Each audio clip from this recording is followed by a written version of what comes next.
Wade Wilson, was found dead inside his prison cell and then revived by medical staff. That's right, the convicted killer who shocked the world has made absolutely explosive allegations that will leave you questioning everything you thought you knew about the prison system. In newly obtained handwritten letters, and I mean handwritten by Wade Wilson himself, he reveals exactly who tried to kill him, who was involved in the conspiracy, and most disturbing of all, he's begging for his life because he knows they're going to try again. But here's what's going to absolutely blow your mind. I'm going to show you these letters, break down every shocking detail, and then at the end of this video, I'm going to reveal my theory that explains the one massive hole in Wade's story that proves whether this conspiracy is real, or if something even more sinister is going on. So buckle up, because this story has more twists than a horror movie. Before we dive into this rabbit hole, let me show you something that should make you sit up and pay attention. These aren't typed emails or secondhand reports. These are actual handwritten letters from Wade Wilson himself, written from his death row cell. And the urgency in these letters is obvious. You can sense how alarmed he sounds on the page. Angie, it was all a setup and they had me killed. Those are Wade Wilson's exact words in one of the notes. He's not saying, they tried to harm me. He's writing in past tense, they had me killed. In these letters, he claims he was effectively left for dead and later revived. But it gets even more concerning. Prison officials wanted me dead, and they used other inmates to get to me and do it. He names specific people and points fingers at prison staff. This isn't some vague rumor. Wade is making direct accusations against the people who are supposed to keep him safe. And then, this is where it becomes especially alarming. These same inmates have been making comments and saying things to indicate it will happen to me soon. In several passages, he repeats, "Tell the world, tell the world, tell the world," as if sending out a desperate plea. Let me walk you through this timeline because when you see how this all played out, you're going to realize this is either the most elaborate prison conspiracy in history or something even more sinister. Wade Wilson was found unresponsive in his death row cell at Union Correctional Institution after a reported fentanyl overdose. Medical staff say he showed no pulse and was not breathing. Prison medical staff perform what can only be described as a modern-day resurrection. Prison medical personnel performed emergency procedures and were able to stabilize and revive him. Instead of punishment, Wade gets moved to Sewanee Correctional Institution, a facility known for being like a vacation compared to death row.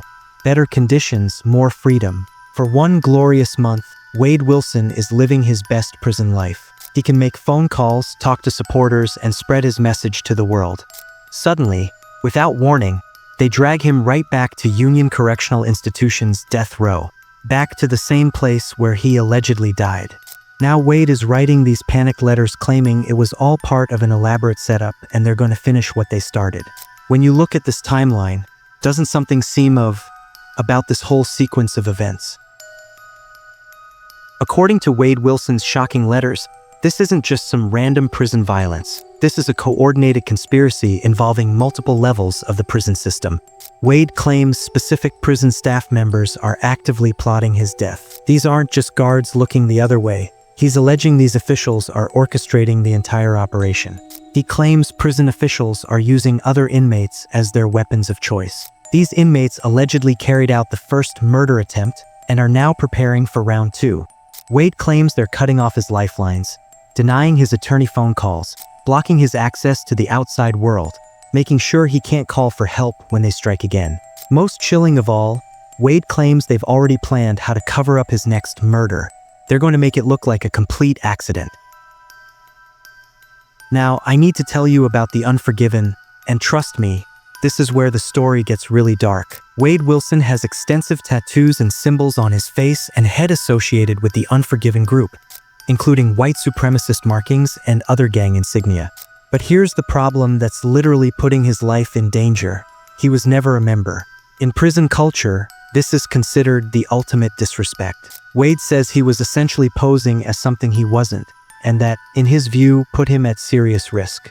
According to his letters, prison officials have deliberately housed him in cells directly surrounded by Unforgiven gang members who have made it crystal clear they want him dead. These aren't idle threats either. The Unforgiven take this kind of disrespect very seriously, and they have both the means and the motivation to carry out their threats. So the gang danger? That's 100% real, but the question is, Are prison officials really helping them, or is something else going on? Here's where this story takes another shocking turn, because this isn't Wade Wilson's first time making these types of explosive allegations. In the past, Wade alleged that prison staff were sending harmful chemicals through his air vent in an attempt to slowly kill him. He had his supporters in an absolute panic, calling news outlets, filing complaints, demanding investigations. Wade claimed they were using some kind of invisible chemical warfare against him, slowly poisoning him day by day through the ventilation system. But here's the problem that completely destroys that theory: prison ventilation systems serve multiple cells simultaneously. You literally cannot target just one inmate's cell. It would be like trying to poison one apartment in a building by putting something in the main air conditioning system. It's going to affect everyone on that floor, not just your target. So we have Wade Wilson making claims about prison staff trying to kill him with elaborate, technically impossible methods. Sound familiar? This is starting to look like a pattern of behavior, not isolated incidents. Now I'm going to expose something about Wade Wilson's prison life that will absolutely shock you. There have been reports and accounts suggesting Wade Wilson was involved in drug-related activities from within prison. Wade convinced a woman named Bonnie Wiggins, who was a supporter, to attempt smuggling substances into the prison for him. This woman is still locked up to this day because she got caught trying to smuggle contraband for Wade Wilson. Former inmates from the Florida Department of Corrections have gone on record stating that Wade Wilson regularly spends donated money from his supporters on substances. That's right, while people are donating money thinking they're helping with his legal defense, Wade is using it to buy substances. Multiple sources confirm that Wade's entire day on death row revolves around getting high. He's locked up all day with nothing to do except consume the substances that his supporters unknowingly funded. And when you put this pattern together, Wade's repeated use of contraband and substances, it makes the circumstances of his so-called overdose appear less mysterious and more explainable. Here's the question that destroys Wade Wilson's entire conspiracy theory. If prison staff really wanted Wade Wilson dead, if they orchestrated his fentanyl overdose using gang member inmates, if they were all part of this elaborate murder conspiracy, why would those same staff immediately rush to his cell and work to save his life? Think about it logically. If the intent was to end his life, the opportunity was right there. Instead of ignoring the situation, staff responded quickly, performed emergency procedures, and ultimately revived him. Wade Wilson, who has a documented history of substance use and access to contraband, may have overdosed unintentionally, either because the substance was stronger than expected or because he took too much.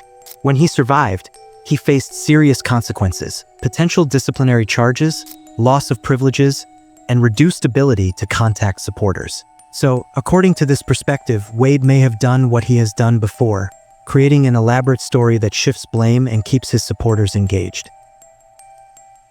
Wade Wilson's conspiracy story serves multiple purposes. Instead of admitting he voluntarily used substances, he becomes the victim of an elaborate murder plot. His supporters rally around him even harder, sending more money and support. Wade has built his entire public persona around being misunderstood and persecuted. Wade knows exactly what buttons to push with his supporters. The desperate handwritten pleas, the tell the world repetition, the specific details that sound credible. He includes just enough real information like the gang threats, which are genuine, to make the fake parts seem believable.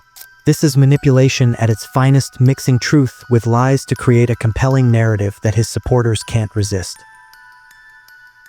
Wade Wilson isn't the victim of an elaborate prison murder plot. He's the mastermind of an elaborate manipulation scheme designed to avoid consequences for his continued illegal substances used behind bars. The gang threats? Those are real, and they're the only genuine danger he faces. The prison staff conspiracy? That's complete fiction designed to manipulate his supporters. The fact that prison staff immediately saved his life when they allegedly wanted him dead proves this entire conspiracy theory is false. This is the same man who traded a victim's body location for a McDonald's meal, lied consistently throughout his trial, made impossible claims about chemical warfare, and manipulated women into smuggling substances for him. Wade Wilson is exactly what he's always been: a manipulative killer who will say anything, do anything, and exploit anyone to get what he wants. The only conspiracy here is Wade Wilson's conspiracy to manipulate good people into enabling his continued criminal behavior from death row. What do you think? Are you still buying Wade Wilson's victim act, or can you finally see through the manipulation? Drop your thoughts in the comments below, smash that subscribe button, and hit the notification bell because you definitely don't want to miss what shocking revelation comes next on Crime Shade.